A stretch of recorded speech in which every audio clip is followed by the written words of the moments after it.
Yeah, friends. Now we are going to start our discussion, and this is weekly current affairs, week first, of September 2021. So this class is presented by me, Prabhakar Jha, and in this class, friends, we are going to cover weekly topics, which is most important topic for your upcoming examination, not only for UPSC but also important for your state services and one day examination. So in this class, I will discuss a topic related to prelims or mains. And first of all, I will discuss the topics related to mains. Okay. So in mains topic, so first topic will be mini-lateralism. Okay. Then marital rape. Then China first railway link to Indian Ocean. Then India's national mission on edible oil. Then world freed from toxic lead according to United Nations Environment Program. Okay. And I will give you one topic for your preparation. You'll have to prepare,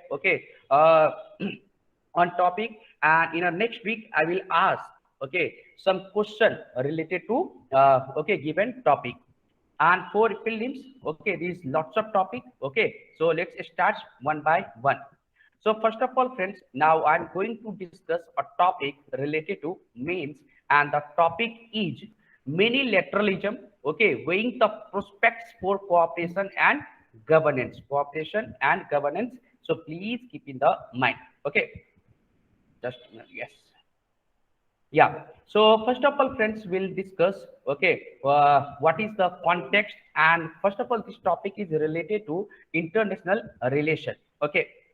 And the context is the Colombo Security Conclave. Please keep in the mind, Colombo Security Conclave. Okay, conclave. And held in early August in Colombo. And Sri Lanka led to the discussion between India, Sri Lanka, and Maldives. Please keep in the mind, India, Sri Lanka, and Maldives. Okay, please keep in the mind, India, Sri Lanka, and Maldives on security cooperation across four pillars. Okay, security cooperation. Okay, you'll have to keep in mind, keep on security cooperation and security cooperation across four pillars. Okay, what four pillars? Basically, it is you can say security. Okay, cooperation across between Sri Lanka, India, and Maldives. And there is four pillars, including maritime security, human trafficking, counter-terrorism, and cyber security. Okay, four pillars. First, including maritime security, then human trafficking, then counter-terrorism, and cyber security. And Colombo Security Conclave, has hinted towards the idea of many laterals.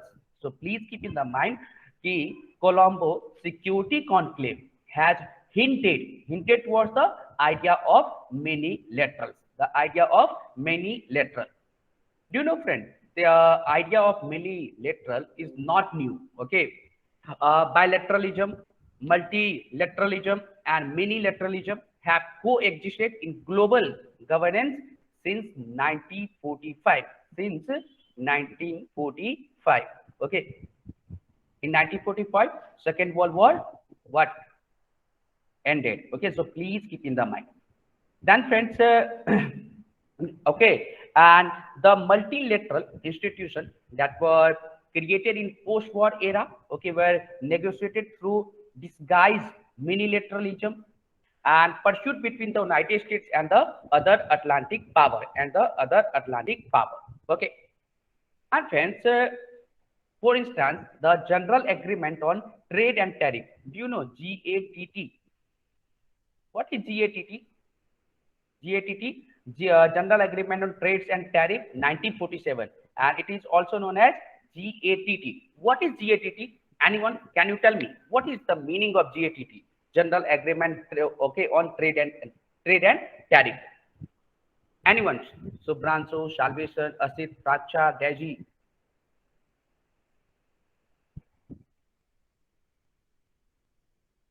No one.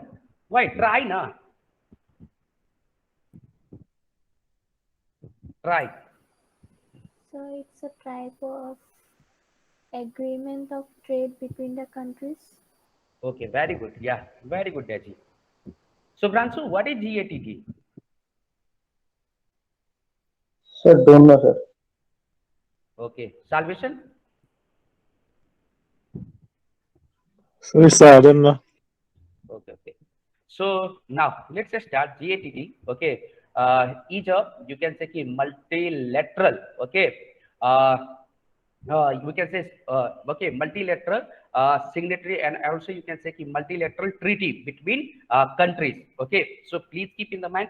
And basically GATT is related to or law. Okay, law related to trade. Okay, related to trade and tariff. Okay, so GATT was set up in 1947. When 1947, please keep in the mind. And it can be traced to bilateral or minilateral negotiation between major trading powers. Okay, major trading powers. So please keep in the mind major trading powers. Okay, and friends, there's also you can say key which were subsequently multilateralized by including other countries in the discussion. And nonetheless, it was in the more recent years that there has been a steady, proliferation of unilateral initiatives in the area of trade, security, finance, and climate change. So basically, we can say trade, security, finance, and climate change.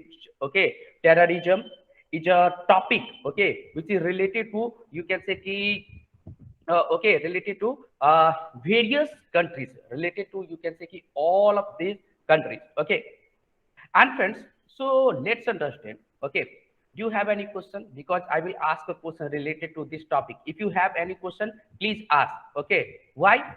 Because I will give you the detail, and I want to know, okay, what do you know about millilaterals? Okay, because this is the most important topic for your upcoming examination. Okay, so what is minilaterals? Can you tell me what is minilateral?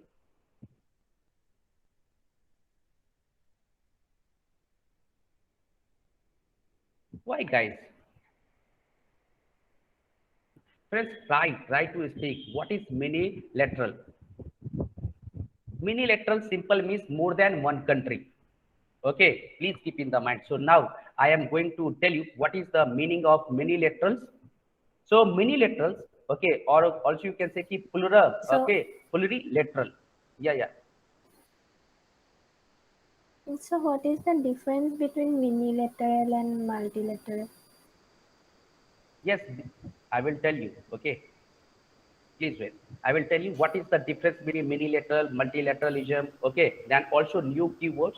So please keep in the mind what is first of all what is minilateral. Okay, minilateral or plurilateral. Plurilateral means you can say more than one country. Okay, and it is referred to in the trade policy. Okay, trade policy jargon. Please keep in the mind. And also, friends, millilateral refer to informal and more targeted initiatives intended to address a specific threat. Okay, specific threat, contingency or security issue with fewer states. Okay, usually three or four. For example, India, Maldives, and Sri Lanka. Why India, Maldives, and Sri Lanka? Because there is importance of Indian Ocean. Okay, we'll discuss. So please wait. I told you the minilateral refer to informal and more targeted initiative intended to address a specific threat, contingency, or security issue with fewer states and sharing the same interest or resolving it within a finite period of time. Okay. And friends, minilateral focuses on gathering the critical mass of members necessary for a specific purpose, and in contrast to the broad and inclusive approach associated with multilaterals. And also, friends, for illustration, what is multilateral? You can see here, key, what is multilateral? The WTO, that means the World Trade Organization. Okay, it was before known as GATT. So please keep in the mind, the WTO would be a multilateral framework for international trade regulation. Multilateral framework. Multilateral framework means for more than one country, for more than one country, for more than also you can say for world. Okay, So what is minilateral? A minilateral would be the regional comprehensive economic partnership, and it is a free trade agreement among Asia Pacific country. So multilateral means you can say ki two okay whole world. Multilateral means two whole world, that means ki 1 to 100 for example. Minilateral means only okay more than 2 to 4. So what is minilateral? Minilateral is a group of 2 to 4 states. 4 states means 4 countries. Okay, and multilateral also you can say keep for whole world. Okay, so this is very very important. So please keep in the mind. And friends, there is also one important word is multilateralism. Okay, what is multilateralism? Please keep in the mind. What is multilateralism?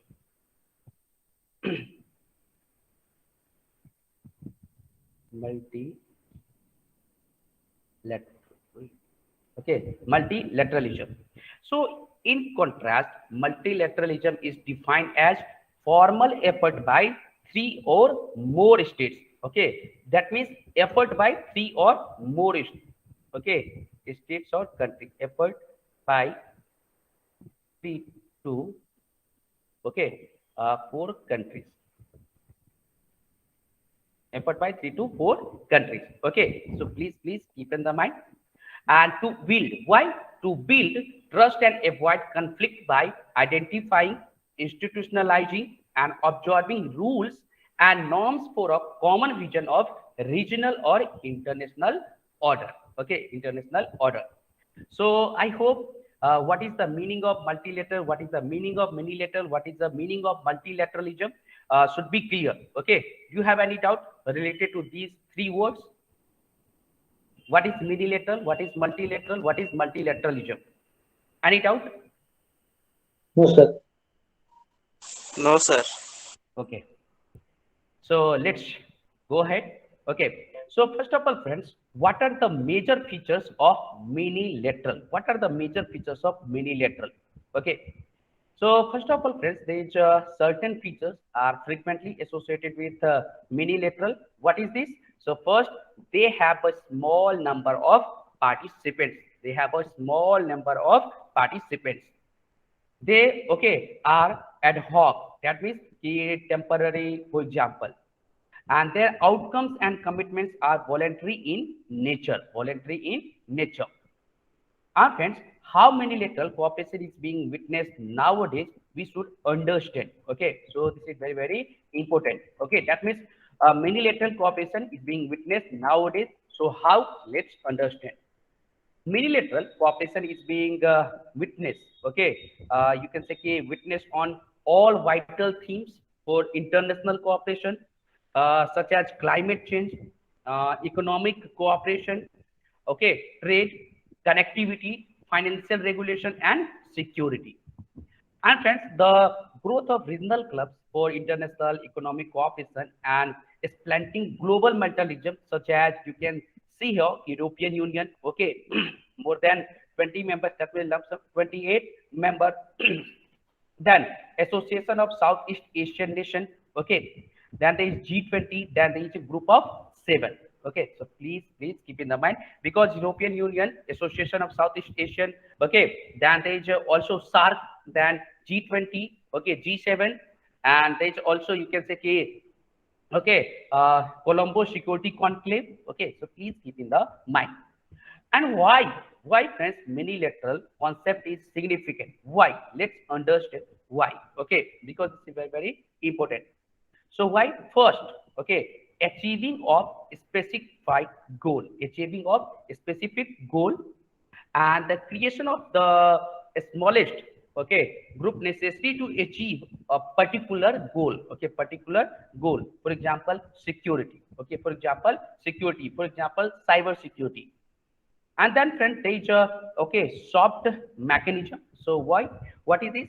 So friend, also you can say minilateral. Okay, it is a turn from formal treaties to non-binding accords and other soft law mechanism. Other soft law mechanism. And friends, for regulating financial markets, regulators and countries now lean towards informal mechanisms such as Basel Committee, such as Basel, okay, Basel or Basel Committee. Basel is a city, okay, in Switzerland. So please keep in the mind. And friends, there is also Basel Committee and the Financial Stability Board, which tend to adopt soft law methods. Okay. And friends, okay, it is also easy and simple. Okay, many literal is easy and simple. Why? Because it is associated with ease and simplicity. Okay. And there's voluntary arrangement, and these agreements are voluntary and follow a bottom up approach. Voluntary means it is not binding. Okay, that means ki okay, Colombo security conclaves, okay, you can say key points, okay, it depends on country. If country wants to adopt, implement, they can, okay, but it is not binding. Okay. And friends, also we can say ki better decision making and coordination. Better decision making and coordination. So with a smaller membership, they can expedite, okay, decision making and facilitate policy coordination on important focus area. Okay, important focus area. For example, I told you security, cyber security, human trafficking, transportation. Okay, so please keep in the mind. After there is also disadvantage of multilateralism. What will be the disadvantage? Can you tell me 1 point or 2 point? What is the disadvantage of multilateralism? Anyone?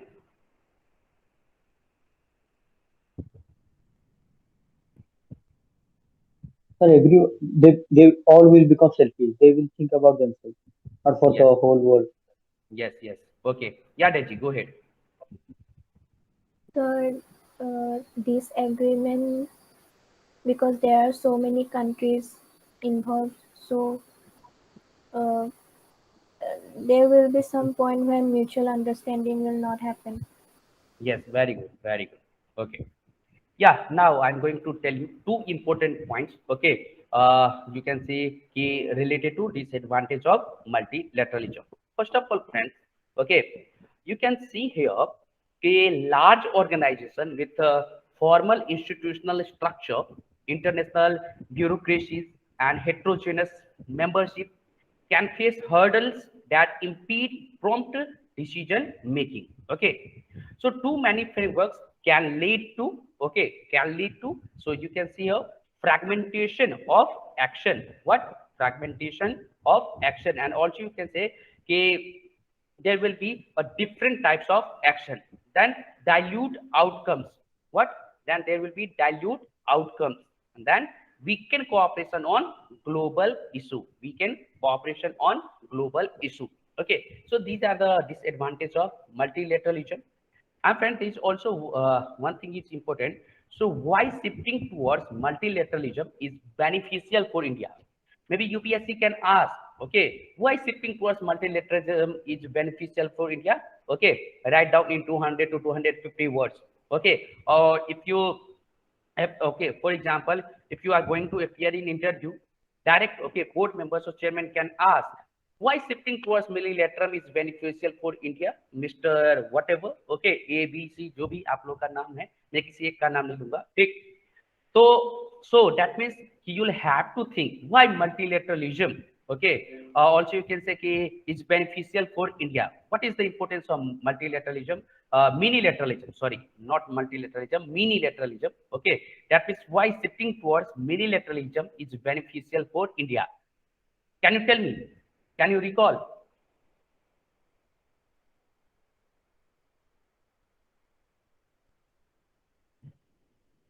No problem. I'm going to tell you. Okay.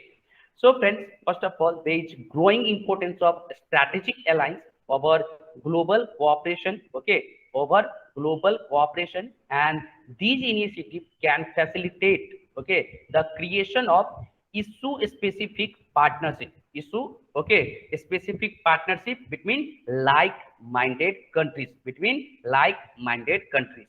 Okay. And friends, for instance, many letters, okay, can provide a forum to strengthen defense and security, okay, security cooperation in new regional threats, and such as Indo-Pacific, such as Indo-Pacific. Okay. And friends, because of the importance of security cooperation in this region, a range of mini-laterals have been created to advance the interest of like-minded countries such as the Quad. Okay. Then friends, the India, Japan, US. Okay, trilateral. Then India, France, Australia, trilateral. Okay, and they also provide an avenue for participation of countries like India who lack a similar decision-making capacity in forums like the United Nations Security, okay, Council, United Nations Security Council, okay. And friends, what should be the you can say conclusion? So the evolving global order and the changing nature of threats are posing difficult question on the continued relevance of multilateral frameworks. Minilaterals can help in framing targeted partnership and that can focus energy on shared interest and concern. Okay, shared interest and concern. So this is all about for the topic minilateralism. Okay, being the prospects of cooperation and governance. So do you have any doubt? If you have doubt, you can raise your hand. You can ask. Okay, okay. If you don't have, that means if you don't have, you can also comment, sir, I don't have or N. Okay. Any doubt? No, sir. Sir, soft mechanism, can you No, sir. explain Yeah, yeah. again? Okay, okay. Yes, Subhranshu, ask.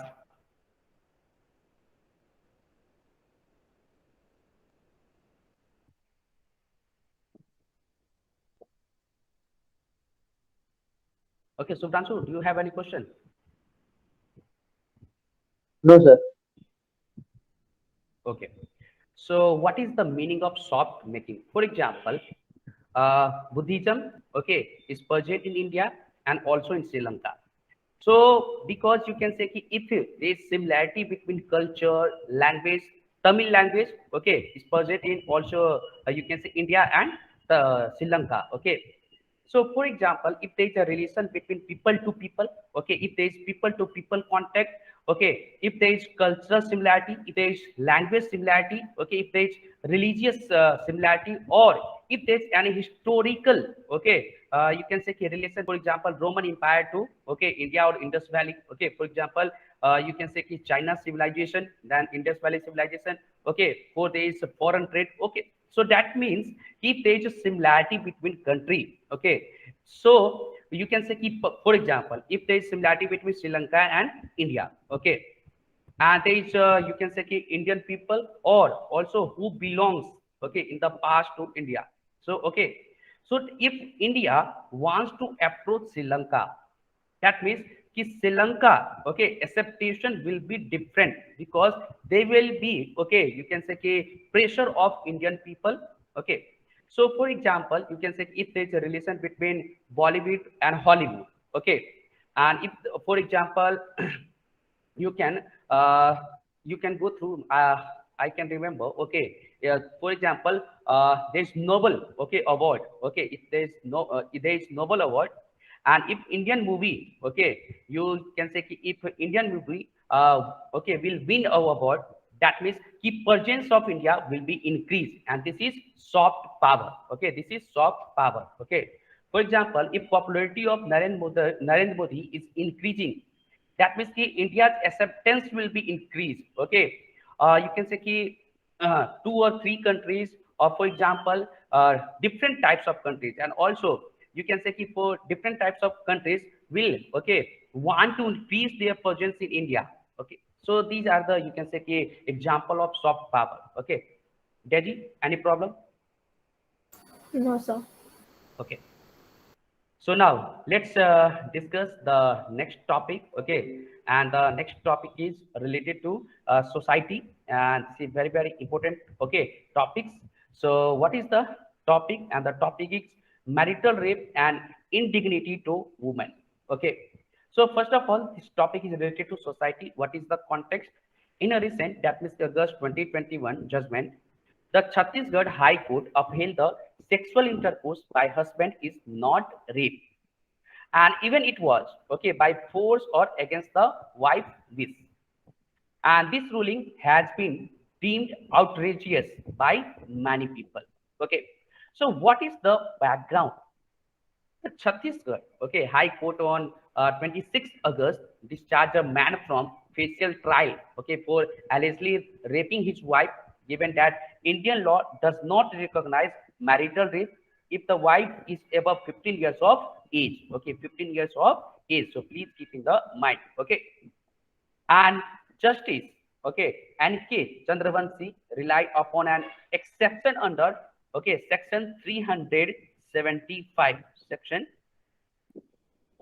375. I will discuss what is section 375 of the Indian Penal Code, okay, and which states that sexual intercourse or sexual act by a man with his own wife, the wife not being under 15 years of age, is not rape. Okay, so please keep in the mind. So there is also other court judgments on section 375. Okay, so please keep in the mind section 375 is related to marital rape. Okay, so what was the Supreme Court clarification? Let's discuss the Supreme Court clarification in 2017. Supreme Court partially, okay, read down the exception in section 375 so that it applied only to wives who are, okay, who were 18 years and older. So Supreme Court, okay, you can say कि get the order related to you can say कि marital rape in 2017, and Supreme Court said it applied only to wives who were 18 years and older, not 15 years. So please keep in the mind. So now 18 years. And so this means, okay, that the rape of minor, that is below 18 years, wife would not be exempt from criminal sanction under the marital rape exception. Okay, under the marital rape exception. And in 2021, August 2021, there were judgments of Kerala High Court, and Kerala High Court ruled that marital rape was a good ground to seek divorce. Okay, and it held that albeit, okay, marital rape cannot be penalized, and it falls in the frame of physical and mental cruelty. Okay, and this court explained that marital rape occurred when the husband believed that he owned his wife's body, and added that such a notion has no place in modern social jurisprudence. Okay, please keep in the mind. Okay, so I told you what is the view of Chhattisgarh High Court. Then I told you the judgments related to Supreme Court in 2017. Then we have discussed High Court's decision in August 2021. Okay, so what is the arguments? Okay. Also, friends, first of all, let's discuss what is the meaning of marital rape. What is the fact related to marital rape? Okay. So, despite the increasing instance of cases of marital rape in our country, marital rape is not defined in any law. Okay, not defined in any law. So, please keep in the mind. Okay.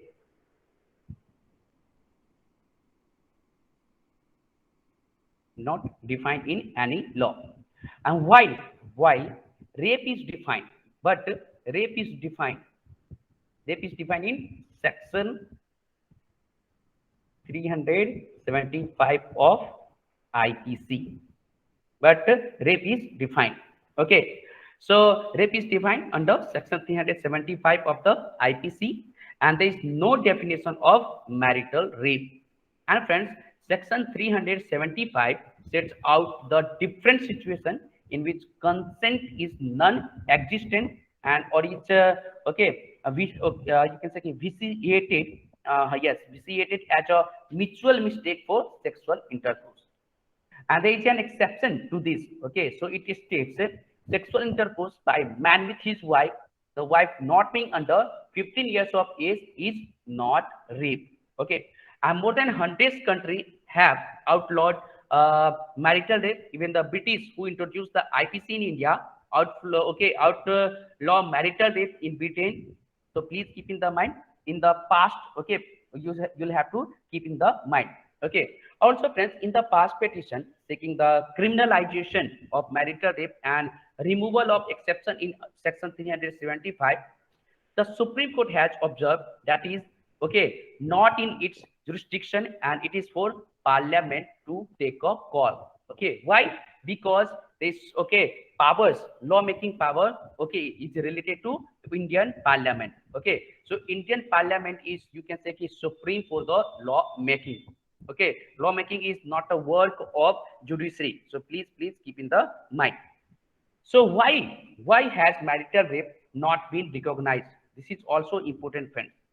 So historically, matrimonial jurisprudence has upheld the tradition that marriage and solemnization of marriage results in giving unconditional and lifetime consent to sexual intercourse by the wife. And the idea that sex within marriage can never amount to rape rests upon two assumptions. So first, that marriage amount to one's lifetime consent to sexual intercourse, and second, that the criminalization of marital rape would violate the privacy of marriage. That the institution of marriage must be placed beyond the realm of constitutional scrutiny. And both these assumptions, okay, however, are entirely incompatible with a constitutional democracy founded upon ideas of freedom and autonomy. So what is the argument? And also you can say which arguments is related to marital rape. So first of all, we'll discuss what is the argument in favor, okay, of making marital rape a crime. Then we'll discuss, okay, arguments not in favor of making marital rape a crime. So first of all, friends, this is against the fundamental rights. Okay, why? The rape, also you can say the marital rape exception in section 375 violates women's right to autonomy and privacy under Article 21. Why? Because Article 21 is related to personal, okay, liberty and right to life. Okay, and when also it is against to Article 14 of the Constitution. Article 14 of the Constitution. So which guarantees the equal protection of law. Okay, equal protection of law. And the Supreme Court held that privacy begins with the human body, and that are the heart of the right to privacy, Article 21. Okay, and you can say it was the idea of decisional, okay, autonomy. And the argument is that if individual autonomy in marital relationship is honored as a fundamental right, okay, so please keep in the mind fundamental right. Okay, so also I told you it is against fundamental rights, Article 21 and Article 14. Then Supreme Court held that privacy began with the human body. Okay, so basically it is related to Article 21, and it was the idea of decisional, okay, autonomy. And the argument is that if individual autonomy in a marital relationship is honored as a fundamental right, then marital sex without consent ought to be criminalized. So just as individual, okay, cannot sell themselves into slavery, nor can they be deemed to have waived their right to decisional autonomy upon marriage. And Kerala High Court and Chhattisgarh High Court judgments demonstrated the need for a clear law on a marital rape because there cannot be an artificial distinction between the social, okay, predicament of wife below 18 and above. And physical integrity is absolute at any age. Okay, and that friends, there were a Justice Burma Committee. Okay, Justice Burma Committee set up in 2012 and recommended to include marital rape under IPC Indian Penal Code in light of India's obligation under the Convention on the Elimination of all forms of discrimination against women. Because India is the member, okay, India is the, you can say ki India will have to work on, you can say ki discrimination against women. Okay, so what is marital rape as a ground for divorce? Do you know? I told you that there were judgments, okay, of Delhi High Court in 2019, and Delhi High Court turned down a petition seeking a declaration of marital rape as a ground of divorce, which the Kerala High Court has justly recognized in its recent judgments of August 2021. And the belief that the institution of marital, or also you can say marriage, okay, would wither away if marital rape were made criminal justified, okay, implies that coerced sex is necessary for a long-lasting marriage. Okay, so what is the argument not in favor of making marital rape a crime? So let's discuss. First of all, friends, there is social aspects. So the unfounded belief that allowing wives to complain about rape will destroy the family and institution of marriage. Then marriage amounts to one lifetime consent to sexual intercourse. Then there is also legal aspects. Okay, what is the legal aspects? The Law Commission, okay, in 172nd report 2000 has opened, also you can say, he say that criminalizing marital rape may amount to excessive interference with the marital relationship. Okay, so friends, if a woman is aggrieved, also you can say aggrieved by the acts of her husband, there are other means of approaching the court. So a husband may be tried for offense such as sexual harassment, molestation, okay, and possible you can say disrobing in the same way as any other man. Okay, so this is all about for this topic. I have discussed everything related to the okay topic, and this will be sufficient for your essay, because you can write, okay, you can say these points in your essay. How, if there will be you can say security of women, okay, topic is security of women, so you can mention these facts, okay? You'll get extra marks, okay, 5 extra marks. Okay, so now friends, let's discuss the next topic. Do you have any doubt, anyone? No, sir. Okay, so now next topic is China's first railway link to Indian Ocean. China's first railway link to Indian Ocean. So this is related to international relation. So context is the first shipment of the newly launched railway from the Myanmar border to the main, okay, commercial center in Chengdu. Please keep in the mind. Yes, Chengdu in Western China. In Western China has been made recently. Okay, so what is the new corridor? We'll discuss. So you can see here a map. Okay, these are Indian. Okay, this is Indian Ocean. His Strait of Sunda. Then his Singapore. His Malaysia. His Thailand. Okay, his Gulf of Thailand.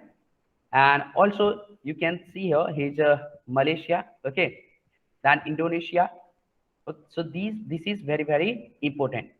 So here's a Pacific, okay, this side is Pacific Ocean and this side is Indian Ocean. Okay, so please keep in the mind, this is very important. So geographical location of Malacca State I told you. Okay, now friends, let's discuss about the new corridor. What is, okay, the fact related to new corridor? So new trade corridor, okay, connects the lines of goods into Singapore, Myanmar and China, and it is currently the best land and seaport linking the Indian Ocean to southwestern China. Okay, Indian Ocean to southwestern China, Singapore, Myanmar and China. Okay, what? Singapore, Myanmar or China. And China also has plans to build another port, okay, in Kayuphu in Rakhine State of Myanmar. Okay, Rakhine State of Myanmar, including a proposed railway line from Yunnan, China to the port. But progress has been halted by the Myanmar wars. Okay, Myanmar wars. Please keep in the mind. And friends, China plans to develop the region in Myanmar as a place for border economic cooperation under the Belt and Road Initiative. We'll discuss what is the meaning of Belt and Road Initiative, what is Belt and Road Initiative. And friends, it is expected to the mainstay of international trade with China while providing a source of revenue for Myanmar. Okay. And friends, the trading post is another direct Chinese route, okay, to the Indian Ocean. And friends, the first to be a port of Gwadar in Pakistan. We'll discuss, okay, what is the importance of this. So this, you can say the first to be a port, okay, or to be at the port of Gwadar in Pakistan. And this route is China's alternative to the Malacca Dilemma. Okay, we'll discuss in upcoming class. Please keep in the mind. Okay, you'll have to remember me. So what is Malacca Dilemma? We'll understand. And also you can say ki Malacca Dilemma is a name, okay, coined in 2003 by the Chinese president Hu Jintao. And this means China's fear of sea, okay, embargo on the states of Malacca. Why? Because it is also you can say ki, as most of China's oil imports pass through the Strait of Malacca, and it is a sea. Okay, block here could cripple China's economy. Cripple China's economy. Okay, so please keep in the mind. So friends, now let's discuss what is okay China Belt and Road Initiative. Let's discuss one by one because this is very important. Okay, yes. So friends, what is BRI? Border Road Initiative. So the Belt and Road Initiative, okay, reminiscent of Silk Road. Okay. It is also known as Silk Route in past, in ancient history. Okay, Silk Route and also Silk Road, and it is a major infrastructure project that will travel from East Asia to Europe. East Asia to Europe. Okay, East Asia to Europe. Okay, and it was launched in 2013. It was launched in 2013, and the program has two sides. Okay, Silk Road Economic Belt, Silk Road Economic Belt. Okay, Silk Road Economic Belt, then Maritime Silk Road.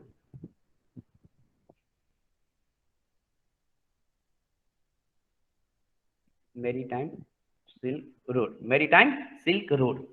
And friends, these both collectively were first named as the One Belt, One Road program. First, okay, it was named as One Belt, One Road program. Okay, please keep in the mind. And friends, but eventually become the Belt and Road Initiative. And the project involves creating a large network of railways, pipeline, highways, and cross-border planning. Okay, and there is also, friends, there are few facts which is related to Pakistan and Border Road Initiative. Okay, Pakistan and Border Road Initiative.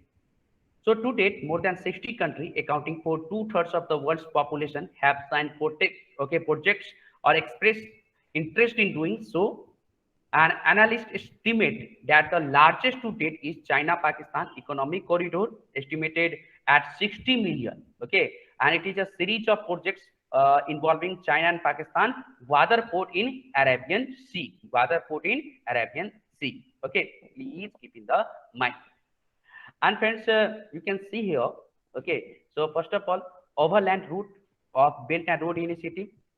This will be okay. You can say overland, on land. These are okay. These lines are okay. You can say overland route, and then it's a pink okay line. It's related to maritime. Okay, in ocean. Okay, you can see here. So this is very important. Okay, now friends, let's discuss about the China's development plan on other ports. Okay, what is the China development plan on other ports? Okay, let's discuss. Okay, this is very important. So Gwadar is being developed as part of the CPCE, China Pakistan Economic Corridor, in the remote and western region of Xinjiang. Okay, Xinjiang. Okay, and Gwadar has long been called the site of Chinese base suitable for the operation in the People's Liberation Army Navy, that means plan. And China is following the concept of strength strategy, okay, in which foreign strategy contain regional strategy for trade firms used by Chinese firms that could be used by their military, Such strong points provide an opportunity for China to build a network of supply, distribution, and testing facilities near the Indian Ocean. And this is called string of pearls theory. Okay, this is called strings of pearls theory. For example, you can see here, this is the string of pearls theory. Okay, China, okay, will make a port on Gwadar, then in Colombo, then in also you can see in Sri Lanka, for example, not here, in Sri Lanka also. So China wants that we presence in Indian Ocean, and also from the three sides of India. So this is very important. Now, friends, let's discuss. Okay, important. What is the importance of Gwadar? Okay, for China. So let's see. So Gwadar is important in China for three reasons. So first, one, to establish a direct link to the Indian Ocean via China-Pakistan economic corridor. And the second factor is that Gwadar helps to strengthen or stabilize Western China. Okay, it is a region where China feels threatened by the Islamic State. And in addition, Gwadar is 400 kilometers from the main Hormuz State, linking the Persian Gulf with the with the Gulf of Oman to the Arabian Sea, where 40% of Chinese flow oil. Okay, so what does China hope to achieve? Let's discuss the points. What does China hope to achieve? China has both economic region behind the plan, and the country has promoted China's more powerful vision while reducing growth and trade relation with the United States and pressuring the country's leadership to open new market for its goods. And experts see the Border Road Initiative as one of the main targets of the Chinese superpower under Xi, alongside a strategic economic development plan developed in made in China 2025.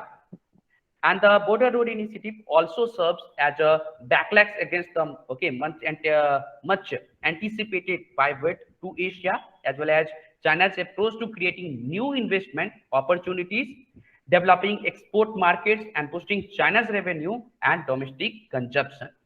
So what will be the result in the India? So China economy stakes on the Bay of Bengal, and on this new trade route, so greater maritime presence and maritime involvement in the region, which also strengthens the Pearls policy by China. And friends, in addition to this trade route, China-Pakistan economic corridor, China is also planning the China-Nepal economic corridor, which will link the Tibet to Nepal. And the end of the project will affect the boundaries of Gangetic Plain. So the three channels mean economic growth and strategic growth in China on the Indian subcontinent. Okay, so please keep in the mind. So what is the conclusion?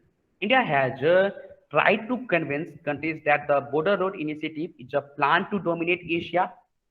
Warning of what some analysts have called the string of pearls, geo-economic strategy whereby China creates unsustainable debt burdens for its Indian Ocean neighbors in order to seize control of regional choke points.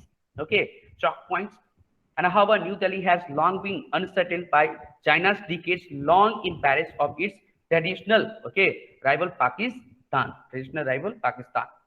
So this is all about for this topic. Okay, so please keep in the mind, this is very, very important topic for your upcoming examination. Any doubt, anyone?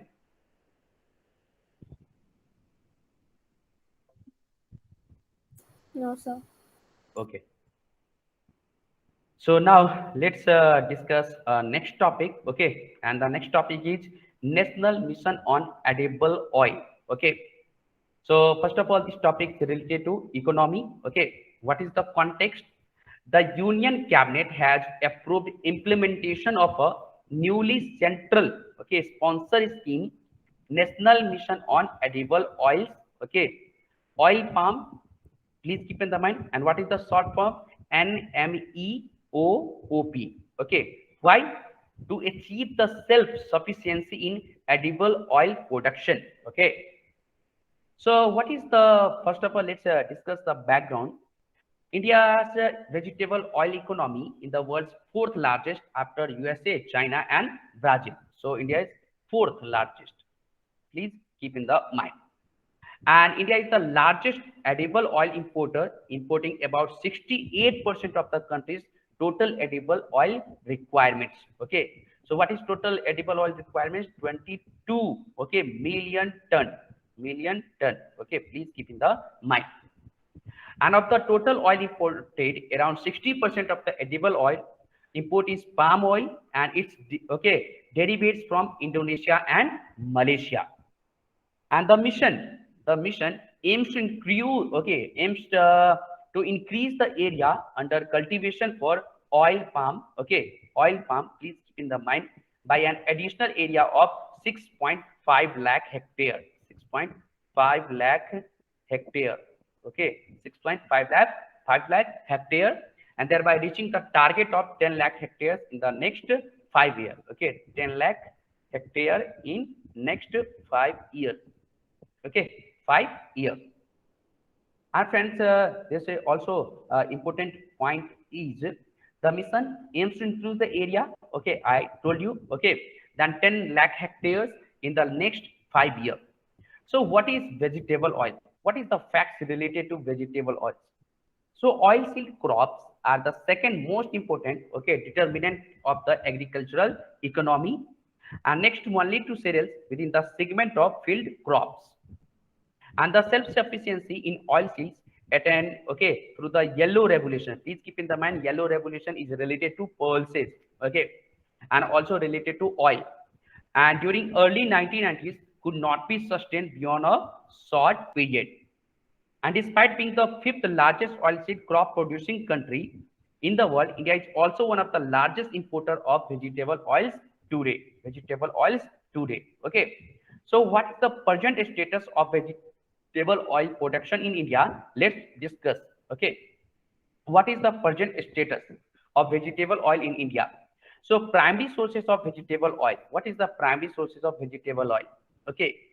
So 9 oil seeds are the primary sources of vegetable oil in the country, which are largely grown under rain-fed conditions over an area of about 26 million hectares. Among oil seeds, there is soybean 34%, groundnut 27%, okay, rapeseed and mustard 27% contributes to more than 88% of the total oil seeds production in the country. And mustard 35%, soybean 23%, and groundnut 25%, okay, contribute 80% of vegetable oil production in the country. Mustard, soybean, and groundnut contributes 80% of the vegetable oil production in the country. And Andhra Pradesh, okay, in groundnut, Gujarat, groundnut, Haryana, mustard, Karnataka, groundnut, Madhya Pradesh, soybean, Maharashtra, soybean, Rajasthan, mustard and soybean. Tamil Nadu, groundnut, Uttar Pradesh, mustard, West Bengal, mustard, contributing more than 95% of the total oil seed production in the country. Okay. And friends, India is producing about 7 to 8 million tons of vegetable oils from primary sources. I told you primary sources. Okay. Mustard, soybean, groundnut, then also rapeseed. In addition, okay, to 9 oil seed, 3 million tons of vegetable oil is being, okay, harnessed from secondary sources like cotton seed, rice bran, and coconut. Okay, please keep in the mind, these are the primary source. So what is palm oil? Palm oil, okay, what is palm oil? Anyone? What is palm oil? Can you tell me? No idea, sir. Okay. Daji, Sucharita. Sir, which derived from the palm. Okay, very good. Yes. Let's discuss what is palm oil. First of all, palm oil is the world's most consumed edible oil derived from palm fruits. Okay, derived from palm fruits. Please keep in the mind. Derived from palm fruits. Okay, and it is an incredibly productive crop. It is incredibly productive crop, and it is used in most packaged food, cosmetics, detergents, chemicals, energy to pharmaceuticals, and even in animal feed. Okay, and even in animal feed. Indonesia and Malaysia are the world's largest palm oil producer. Please keep in the mind, Indonesia, okay, and Indonesia and Malaysia. Okay, Indonesia and Malaysia are the world's largest palm oil producer. So what is the aim, okay, and benefits of NMEOP mission? I told you now, NMEOP mission, that means key National Mission on Edible Oils, okay, oil palm, NMEO-OP. What is this? Let's discuss. Okay. So what is the first of all aim? So reduce imports. Reduce imports. What? Reduce imports. So the mission with the pegged outlay of Rs 11,040 crore. 11,040 crore. Okay. 11,014 crore has been, please keep in the mind, formulated to boost palm oil production in the country and reduce dependence on edible oil mission, or also you can say edible oil import. And friends, NMEOP aims to reduce import dependence from 60%, okay, 60% to 45%, 60% to 45% by 2024-2025. How?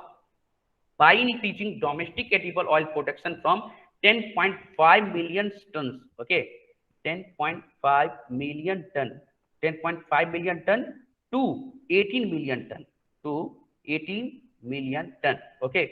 So India wants to reduce importance dependence from 60% to 45%, okay, by 2024, by 2024, okay. And friends, also you can say, okay, with this move, the government expect to increase palm oil production to 11.2 lakh tons by, okay, 2026.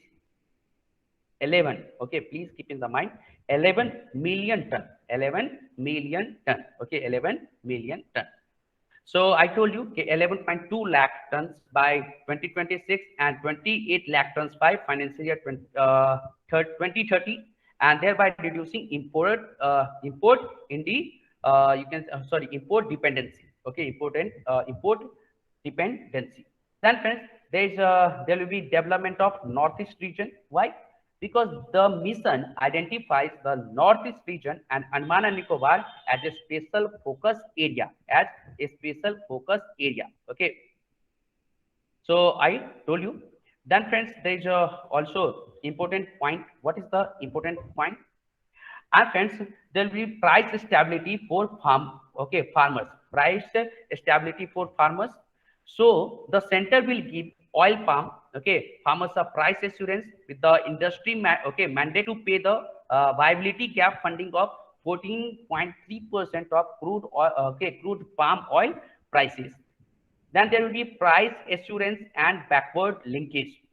So the mission will also more than, okay, double the support provided for the cost of planting material, with an increase from, you can see, 12,000 per hectare to 29,000 per hectare, along with further assistance for maintenance, intercropping intervention, rejuvenation of old gardens, than to deal with the shortage of planting materials. And the mission will provide assistance to seed gardeners, okay, gardens up to 100 lakh for 15 hectares in focus area of the Northeast and Andaman and Nicobar, and up to 80 lakh in the rest of the country. Okay, then there will be generation of employment. Okay, so there will be, okay, you can say increase in employment generation.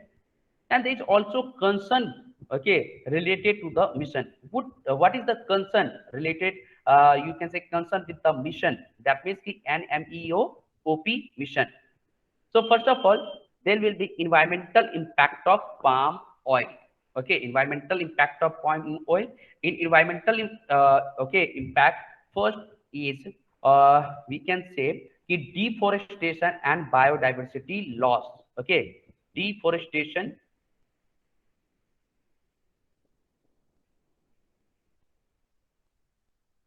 and biodiversity. Okay, deforestation and biodiversity loss. Then friends, it is considered to be a major driver of deforestation and has also led to the destruction of endangered animals habitats in various regions of Indonesia and Malaysia. And friends, studies on agrarian, okay, change in the Southeast Asia have shown that increasing oil palm plantation is major reason for the region's declining biodiversity. Then it will contribute to climate change. Okay, contribute to climate change. The palm plantation also led to the conversion of rich soils to millions of tons of greenhouse gas, contributing to climate change. Then increase in water pollution, okay, increase in water pollution due to extensive use of fertilizers and pesticides, then has a possibility to become an invasive species, okay. Then friend, there is social impact of palm oil. What will be the social impact? So change traditional agricultural practices, okay. So traditionally rice and maize are grown in the northeast, but with the government incentivizing palm oil, farmers are shifting to it. And in the northeast, oil is used very rarely in food, so thus there will not be any immediate benefit to the community, and it will create conflict between government and communities over customary land rights. Then there's also expense, okay, of other country. So what is the expense of other country? Although it shares similarly suitable climatic condition, Sri Lanka has recently, okay, disavowed oil palm with a May announcement to raise, okay, existing plantation and ban palm oil imports as the crop has replaced more environmentally friendly and employment generating plantation crop, dried up local stream, and shows sign of becoming an invasive species threatening native plants and animals. Okay. That means there is also palm oil case in Supreme Court. There is also palm oil, okay, case in Supreme Court. What is the case? Let's discuss. Palm oil case. Okay. So there is also an ongoing case in Supreme Court on plantation of palm in the Andaman region, and report submitted by Indian Council for Forestry Research and Education to the court in January 2020 had said that the introduction of palm oil should be avoided in biodiversity rich area and including grasslands, okay, without detailed studies on its ecological impact. And again in June this year, an affidavit was filed with the report of ICFRE. Okay, ICFRE has again recommended comprehensive and detailed studies to assess the invasiveness of palm oil in Little Andaman. Okay, Little Andaman. Please keep in the mind. And ICFRE, what is this? Indian Council for Forestry Research and Education. Okay. And friends, so what should be the conclusion? So while there are real fears of impact on biodiversity, an assessment by Indian Institute of Oil Palm Research had founded 28 lakh hectares across the country, which could be safely used for oil, okay, palm cultivation, and less than 4 lakh hectares are currently planted with oil palm. And the government can also extend similar subsidies and support to oil seeds which are indigenous to India and suited for dryland agriculture. They can help achieve self-reliance without dependence on oil palm. And lastly, the success of the mission oil palm will also depend on import duty on crude palm oil. Okay, please keep in the mind. So this is very, very important topic we have discussed. Any doubt? No, sir. No, sir. Okay. Yeah. Now let's discuss the next topic, and the next topic is world freed from toxic lead UNEP. Okay. So what is the context? The world has achieved a landmark global success, and it is formally announcement by the United Nations Environment Program that not a single fuel outlet across the globe is now selling leaded automotive petrol anymore. Okay, anymore. So what is the background? Humanity has traveled a long distance of 100 years to stop the use of leaded fuel. Okay, leaded fuel. Okay, and friends, the campaign was guided and supported by the United Nations Environment Program and its partnership for clean fuels and vehicles. And Algeria finally stopping producing leaded fuel, and it has been possible to eliminate leaded automotive fuels worldwide. So what is this? Let's discuss. So friend, it is a huge milestone for global health and environment that we have achieved, and it is going to prevent more than 1.2 million premature deaths annually from heart disease, strokes and cancer. And in the monetary terms, okay, this milestone is to save 2.4 trillion annually. That means in global economy, 2.4, okay, dollar trillion. 2.4 trillion dollar will save in global economy. Okay, this is very, very important. Now, friends, let's discuss. It has offered us the opportunity for restoring ecosystem, especially in urbanized regions that are affected the most. And it has also, it is expected, okay, to support the realization of various sustainable development goals, including good health and well-being. Okay, so do you know there is a sustainable development goal, and sustainable development goal 3, okay, talks about the, you can say, a good health and well-being. Then sustainable development goal 7, there is sustainable development goal 7, and sustainable development goal 7, okay, talks about affordable and clean energy. Then there is sustainable development goal 9, okay, sustainable development goal 9 talks about industry innovation and infrastructure. Then sustainable development goal 11, so you'll have to prepare all, okay, sustainable development goal aims or targets. Okay, there is a 17 and total 169 sub targets, so please keep in the mind. And friends, there is a sustainable development goal 13. What sustainable development goal 13 is related to climate action. And sustainable development goal 15, 13, 15. Okay, so sustainable development goal talks about life on land, life of land. So please keep in the mind. So friends, let's discuss the issue in depth. Okay, I will tell you 2 or 3 points. Soon after the discovery of anti-knock and octane boosting properties of okay, terrestrial lead TEL, and it was widely brought into the use across all the countries, and it being a neuro, okay, toxin has caused a great deal of harm since then. So what is octane number? Let's discuss. It is universally accepted standard that measures the fuel's ability, okay, to withstand compression in an internal combustion, okay, combustion engine without without denoting. That means in what is it is also known as engine knocking. Okay, it is also known as engine knocking, and it has nothing to do with the power output of the fuel, but simply indicates gasoline's capability against the engine compression. And friends, petrol with a higher, okay, octane rating can be used in higher compression engine to yield high power, and this power comes from the fuel's higher compression and not from the fuel, that means the gasoline, not from the gasoline. So what is, okay, tetraethylate TEL? What is TEL? So friends, to solve the problem of knocking of the engine, various efforts have been made, and in the year 1921, TEL, that is the anti-knocking, okay, agent, had been found its use as a highly, okay, inexpensive and effective additive that allows the engine compression to be raised without the issue of engine knock. And it is also, okay, known as organic lead, okay, lead or lead. So why TEL has caused so many problems? Friends, since 19th century, okay, TEL has been recognized as a dangerous substance that could result in lead poisoning. And the combustion of leaded petrol causes the lead to be released into the atmosphere, and it not only causes damage to the environment, but also to the peoples who have been exposed to it.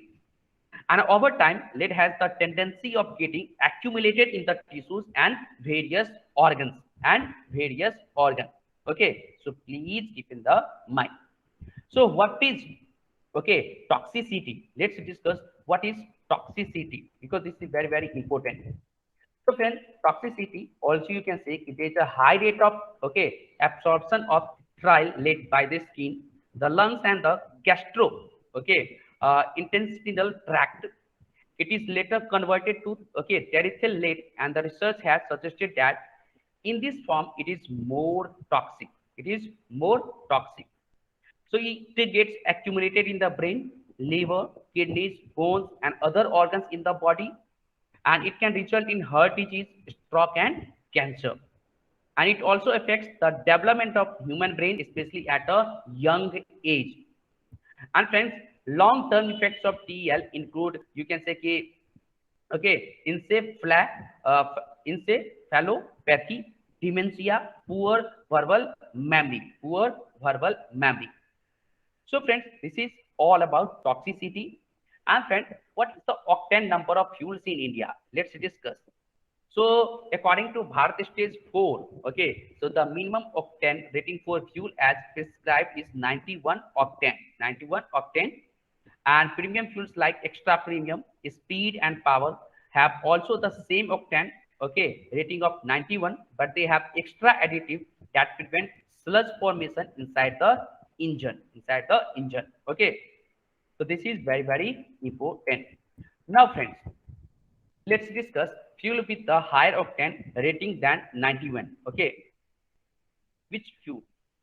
So fuel, okay, let's discuss fuel with a higher octane rating than 91. 93, okay, 93 octane from Indian oil, uh, octane from Indian oil, okay, Indian oil, and speed 97 from Bharat Petroleum, 97 from speed Bharat Petroleum. Okay, Bharat Petroleum. And lately, India has also started production of XP100, okay, and it is a 100 octane petrol from Indian oil. XP100 from Indian oil. Okay, please keep in the mind Indian oil. This is company. Okay, and friends, there is also there were a campaign against leaded petrol. So since 1922, okay, since 1922, TEL was used as a petrol additive to enhance engine performance, but by the 1970s, its catastrophic efforts on public health and the environment become evident. Okay, and leaded petrol gasoline was phased out in developed world by 2000. And despite warning from public health authorities, the use of TEL continued to be in use for decades.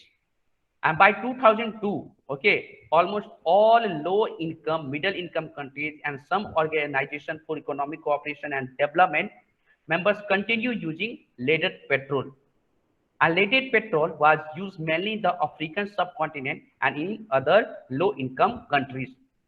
And the UNEP, okay, started its campaign to end the use of lead in petrol in 2002 through the Global Partnership for Clean Fuels and Vehicles. Okay, a global partnership for clean fuels and vehicles. So the Partnership for Clean Fuels and Vehicle was set up in 2002. Okay, at the World Summit on Sustainable Development to eliminate leaded petrol globally. And the Partnership for Clean Fuels and Vehicles is the leading global public-private initiative promoting cleaner fuels and vehicles in developed countries and countries in transition. And friends, the Partnership for Clean Fuels and Vehicles Secretariat is located at the United Nations Environment Program headquarters in Nairobi, Kenya. Okay, Nairobi, Kenya. Please keep in the mind. Okay. So which efforts was taken by the India? Let's discuss the efforts by the India, because maybe we can use, okay, this point in the answer. So the process of eliminating lead in the petrol had started as early as 1994, which got completed, okay, in 2000. And unleaded petrol was introduced across in India, okay, in the year 1995. And the introduction of unleaded petrol was mandated in April 2004, the entire country. And India has moved towards other anti-knocking you can say additives, which are relatively, okay, less toxic. And after the lead phase out, Indian, okay, refineries took voluntary steps not to use MMT, okay, that means methyl, okay, pentadiene, okay, manganese tricarbonyl, and methyl, okay, tertiary, there will be, you can say methyl tertiary butyl, okay, ether, MTBE, okay.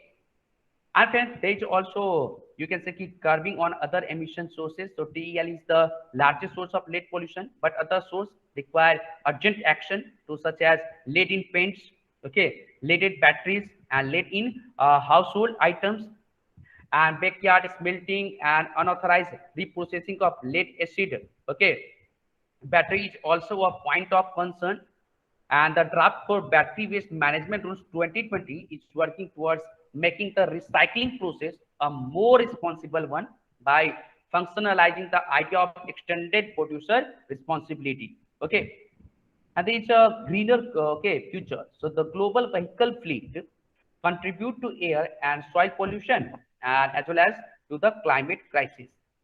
And the transport sector is responsible for nearly 25% of energy related to global carbon emission, and is set to grow to 33% by 2050.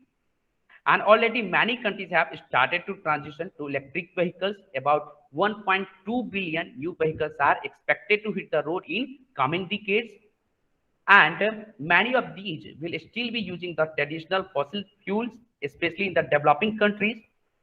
And the accelerated transition towards electrical vehicles and reducing its cost of manufacturing holds the key to a greener future. Okay, so please keep in the mind.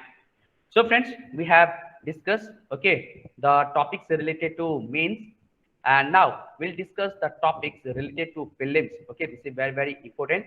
So if you have any doubt, feel free to ask. Okay, you can also raise your hand. Okay, anytime.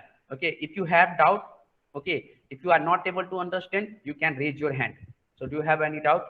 Or friends, when I will share a PDF, after that you'll have to revise, after that you'll have to recall. Okay, so what we have discussed in the class, so please keep in the mind. Okay, now let's discuss the topics related to prelims.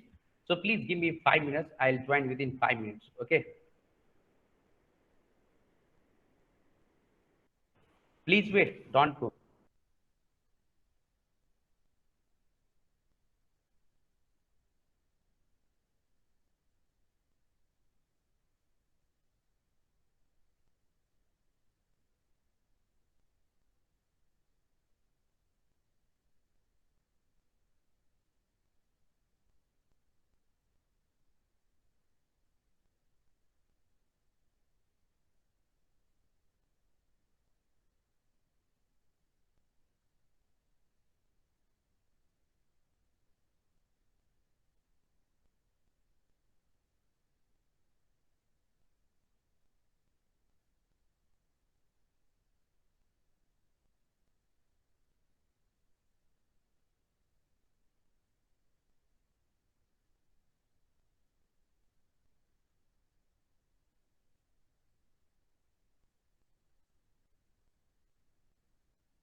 Yeah. Now let's start the topic related to. Uh, First of all, you can say yes, related to Hari Singh Nalwa. What topics related to Nalwa? Okay, Hari Singh Nalwa. This is very important. Okay, great personality. So we'll discuss one by one what is the important facts related to this and what is the context. So Hari Singh Nalwa, a legendary Sikh commander, earned the reputation of the most fearless Sikh warrior in Afghanistan. Okay, Sikh warrior in Afghanistan. So, what is the key facts related to Hari Singh Nalwa? So, Hari Singh Nalwa was one of the main and most trustworthy commanders of Maharaja Ranjit Singh, and he remained the governor of Kashmir, Hazara, and Peshawar. That means he was the governor. Okay, he was the governor of Kashmir, Hazara, and Peshawar.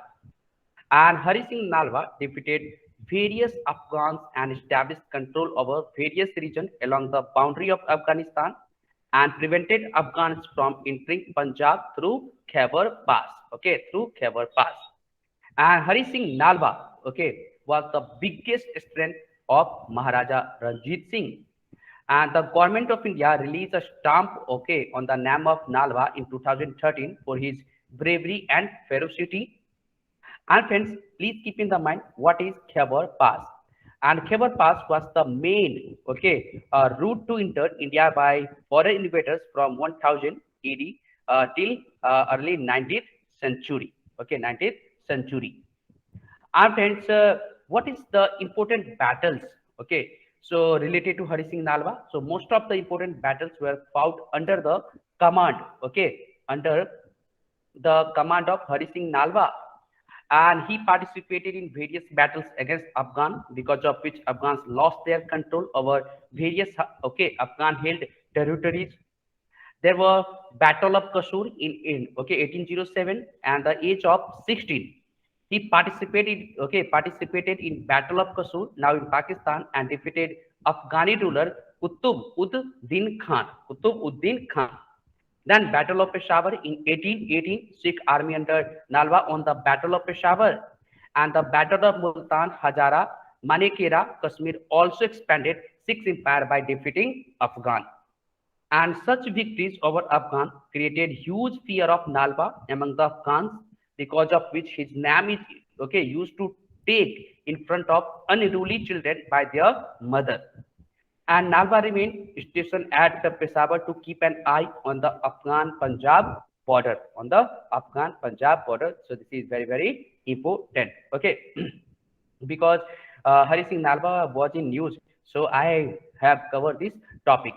Now, friends, let's discuss. Okay, related to a topic which is related to geography. Okay, so the topic is Fuku Toku, okay, Okanoba submarine volcano. Okay, Fuku Toku Okanoba submarine volcano. So recently, Toku Okanoba submarine volcano exploded in the Pacific Ocean. Okay, in the Pacific Ocean of Japan, that may poses a risk to passage of planes and ships. So please keep in the mind. So what is Fuku Toku Okanoba volcano? So Fuku Toku Okanoba volcano is situated about 25 meters 80 feet below the sea, 5 kilometers north of Japan's South Iwo Jima Island. So please keep in the mind, South Iwo Jima Island belongs to Japan. And the plume reached a height of 16 kilometers above the surface, posing a risk to the passage of planes and ships. And the eruption could have happened in shallow water, due to which the ash plume had reached such a height. And the normal, you can say cruising altitude of aircraft is about 10 kilometers, 10 kilometers from the land. And plume went straight from being a submarine event to an eruption cloud reaching the lower boundary of the stratosphere, and this is not very common for this type of volcano. And friends, normally level, or also you can see normally lower level plumes are seen from submarine eruption. And eruption and submarine hydrothermal activities often cause water discoloration in the area, adding during eruption, and the volcano has built several temporary new, okay, several temporary new island. Okay, so now you can see here, okay, Heiji, Fukutoku, Okanova, and these are the, okay, these are the volcanoes you can see here. Nishino, also you can say again, Nishin, Osima, Kita, okay, Iwo Jima, okay, then Iwo Jima, Fukutoku, Okanova, then Minami, okay, Iwo Jima, then Minami, Hiyoshi, then Nikko. So please keep in the mind, it's Philippine Sea, okay, and here's Japan. So these belong to Japan. Please keep in the mind. So this belong to Japan. Here's East, okay, China Sea. Here's Philippines. Here's Taiwan. Then here's Yellow Sea. Here's South Korea. Okay, here's Japan. Please keep in the mind. This is very, very important. So now we should discuss what is submarine volcanoes, because this is the concept. Okay. So what is the concept of submarine volcanoes? So submarine volcanoes are erupting basaltic lava. Okay, erupting basaltic lava. Please keep in the mind what basaltic lava. Okay, and new crushed material is actively formed with the substantial piles of below lava. And submarine volcanoes are underwater vents for, okay, fissures in the earth's surface from which magma can erupt. Then many submarine volcanoes are located near areas of tectonic plate formation known as mid-ocean ridge. Okay, known as mid-ocean ridge. You will, okay, cover in geography. And friends, the volcanoes at mid-ocean ridge alone are estimated to account for 75% of the magma output on Earth. 75%, okay, of the magma output on Earth. Okay, output on Earth. You know,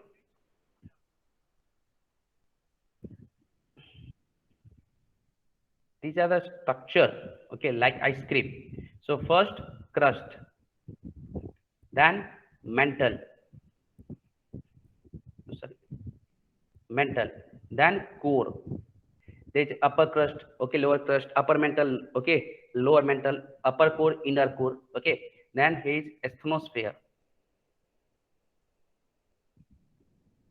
okay, asthenosphere. Please keep in the mind. Then in mantle there is magma chamber. Okay, what? Magma chamber. Lava basically, okay, located in magma chamber. So please keep in the mind. So I told you what is okay, facts related to Fukutoku, Okanova volcano and submarine volcano. Now let's discuss a new topic. Okay, and the new topic is related to 8th meeting of agriculture experts of BIMSTEC. Okay, 8th meeting of agriculture experts of BIMSTEC. Okay. And friends, it is related to international relation and also it is related to security, then okay, economy. Okay, so what is the context? So 8th meeting of agricultural experts of Bay of Bengal initiative for multi-sectoral technical and economic cooperation. Okay, so BIMSTEC for what is it? BIM stands for, so BIMSTEC stands for, friends, BIMSTEC, yes. BIMSTEC stands for, what is the meaning of, you can say ki BIMSTEC? So Bay of Bengal Initiative for Multi-Sectoral Technical and Economic Cooperation. So we can see ki 8th meeting of agriculture experts of BIMSTEC country was hosted by India through video conferencing. So what was the key highlight of the meeting? What was the key highlight of the meeting? The United Nations Food System Summit 2021 and transformational aspects that are happening across agriculture and food system globally were highlighted. And it was to enhance the engagement and deepen the cooperation in agriculture and allied sector amongst the BIMSTEC members states. And the BIMSTEC member states also appreciated the greater engagement of India in offering 6 slots of scholarship for master and PhD programs in agriculture and other initiatives for capacity development and training. So now, what is BIMSTEC? because this is very, very important. Okay, let's discuss BIMSTEC. So it is an economic bloc that came into being on 6 June 1997 through Bangkok Declaration. Important. Okay. Its headquarters is located in Dhaka, Bangladesh. Okay.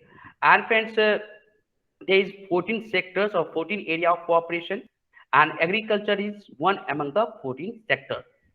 And friends, out of the 7 members, 5 are from South Asia, Bangladesh, Bhutan, India, Nepal, Sri Lanka. 2 are from Southeast Asia, Myanmar, and Thailand. And friends, BIMSTEC, okay, not only connects South and Southeast Asia, but also the ecology of Great Himalaya and Bay of Bengal. And it has emerged as the preferred platform for regional cooperation in South Asia. And it mainly aims to create an enabling environment for rapid economic development, accelerate social progress, promote collaboration on matters of common interest in the region. Okay, common interest in the region.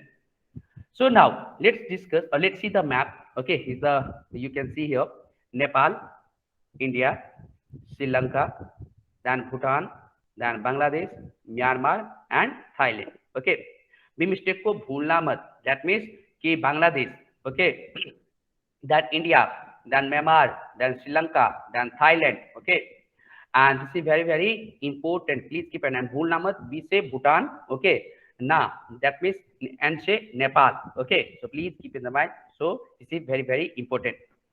Now let's discuss of points. Okay, what is the importance of BIMSTEC for India? It provides a new platform for India to engage with its neighbors with the South Asian, okay, Association for Regional Cooperation, SARC, and becoming, okay, dysfunctional because of difference between India and Pakistan. So BIMSTEC allow India to pursue 3 core policies. First, neighborhood policy. Okay, first is neighborhood policy. Okay, neighborhood policy. Then Act East. Okay, then Act East. Then friends, economic development of India's northern states. Economic development of Northeast India. Okay, of Northeast India. And it allow India to counter China creeping, okay, influence in countries around the Bay of Bengal due to the spread of its One Belt and One Road initiative we have discussed.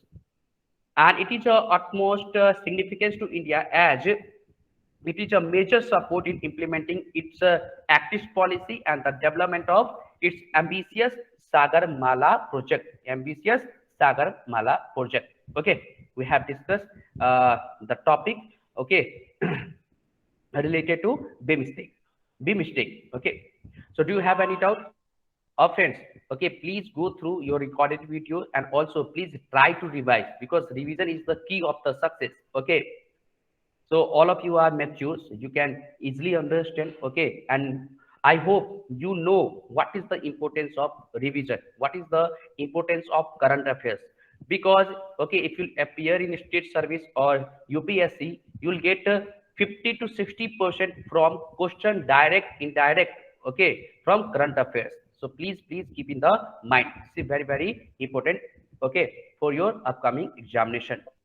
Now friends, let's discuss the next topic, and the next topic is portion, okay, 2.2. So first of all, let's discuss the context. So the National Nutrition Week, okay, National Nutrition Week. So National Nutrition Week from September 1 to 7. Okay, September 1 to 7 is okay, celebrated in India. Why? To generate mass awareness about the need for pursuing nutrition and inculcate habits of healthy eating. Okay, so what was the theme of National Nutrition Week 2021? Let's discuss the theme. So this year, theme for National Nutrition Week is feeding a smart right from start. Smart, okay, please keep in the mind, feeding a smart right from start. And the Union government has launched a program for disseminating accurate information to general public awareness by tapping into seminar and workshop. Okay, seminar and workshop. That fact, there is also national nutrition. Okay, so what is the approach?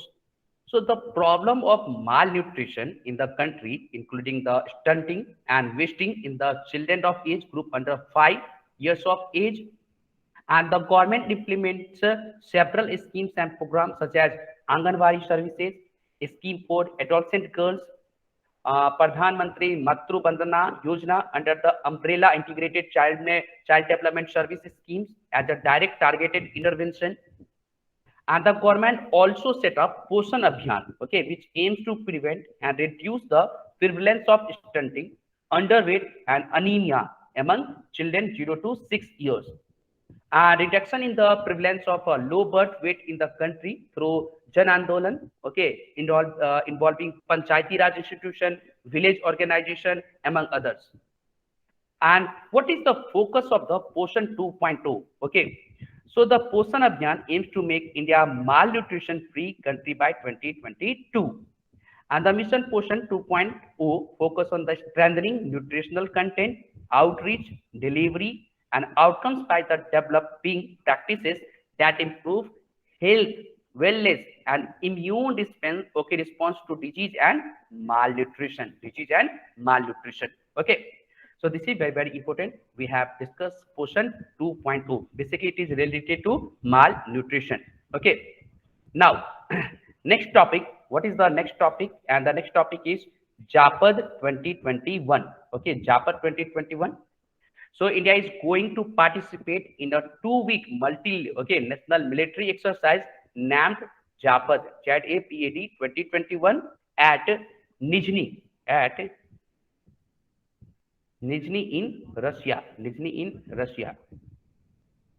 Okay, Nizhny in Russia. So what is the key highlights of the JAPAD 2021 exercise? So let's discuss one by one. So it is one of the theater level exercise of the Russian armed force and will focus primarily on operation against terrorists.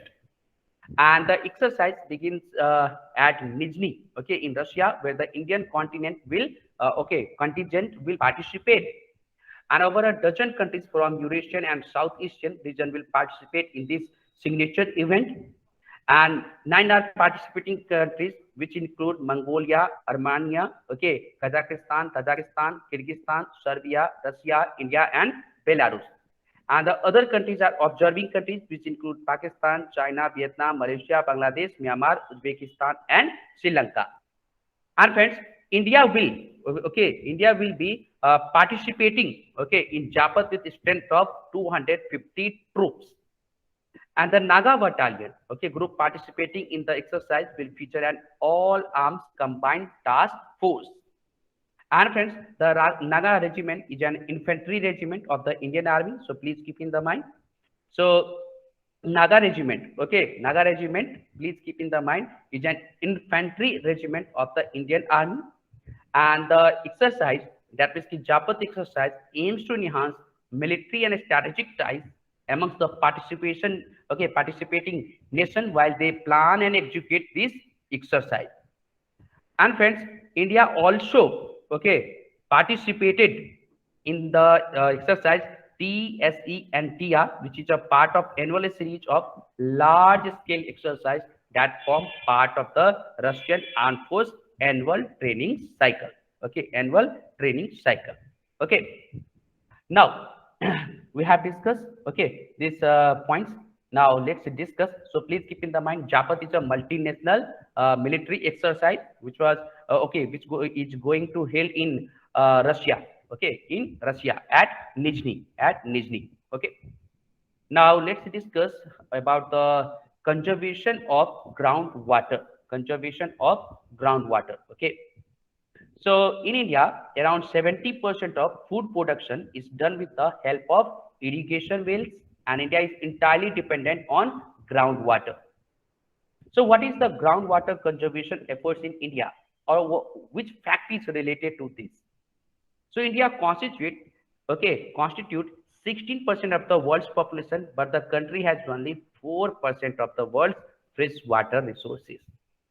You can imagine, and with the changing weather patterns and recurring droughts, India is water stressed.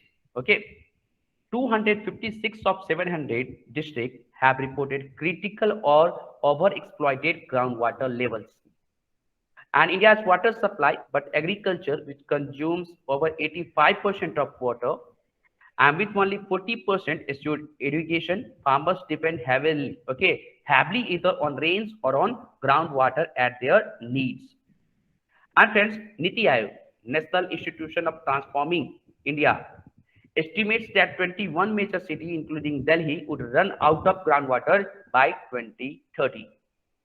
And 6% of GDP, will be lost by 2050, while water demand will exceed the available supply by 2030. So what is the Niti Aayog report on water scarcity? I'm going to tell you the few facts. So a Niti Aayog report in 2018 stated bluntly that 600 million people, or nearly half of India's population, face extreme water stress. 50% of India's population will face extreme water stress.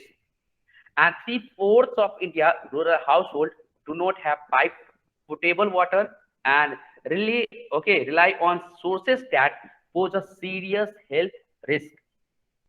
And India has become the world's largest extractor of groundwater, accounting for 25% of the total groundwater. And 70% of water sources are contaminated, and major rivers are drying because of pollution.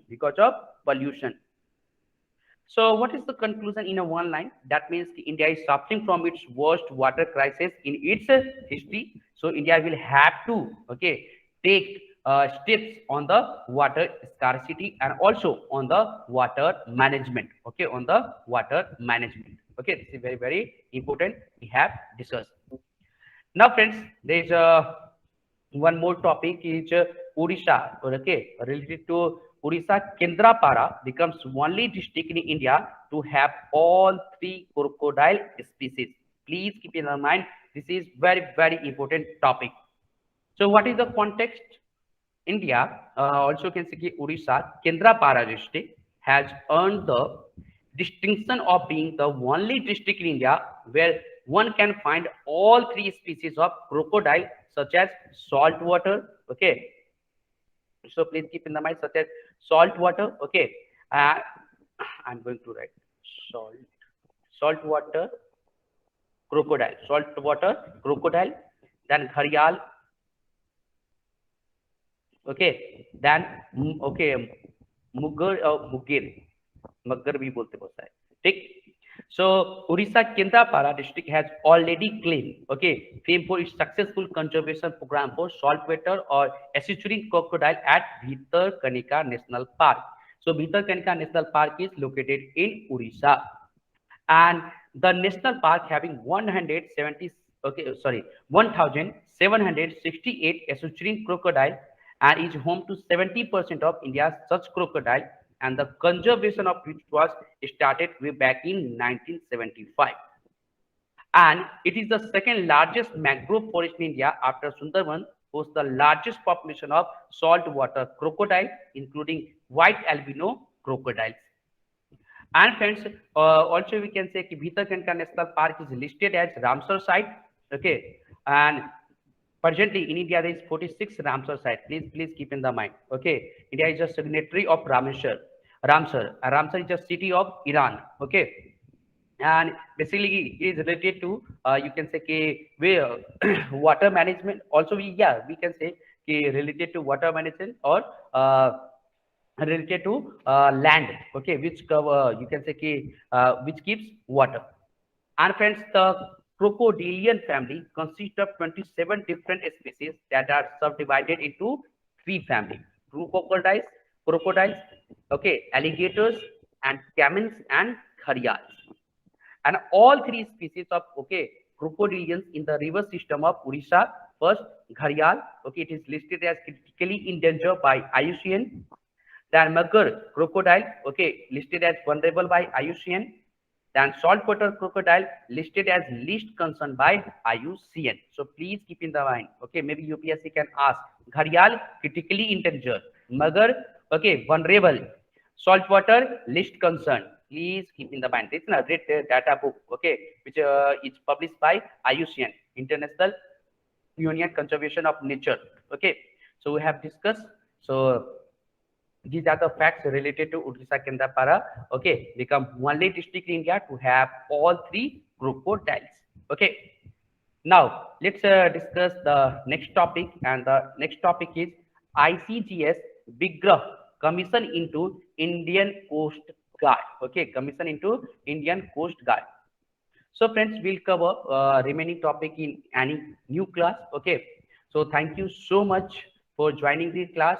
If you have any doubt, feel free to ask. Okay. Otherwise, we'll cover this topic. Okay, remaining topic, 2 or 3 topic in next class. And also, I will share PDF with you. So please go through PDF and please revise. Okay. Please try to make your own notes so you can revise easily. Okay. So please keep in the mind. So do you have any doubt? No, sir. Okay, Meena. No, sir. Okay, so thank you so much for joining this class. Okay, we'll cover remaining topic in upcoming classes, and all the best for your preparation. And also, try to revise. Okay, I told you revision is necessary. Thank you so much. Bye bye. Good night. Have a Good night, sir. not a good night. Have a sweet dream. Also, you can say have a good night. Thank you so much. Thank you, sir. Thank you, sir.